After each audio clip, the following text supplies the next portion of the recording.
வீடு என்றும் முட்டை சூடும் காடு என்றும் தென்றல் இங்கு பார்க்குமா பார்க்குமா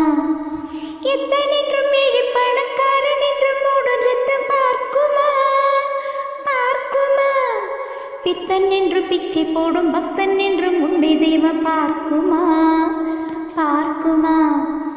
காதல் கொண்டு வாழாத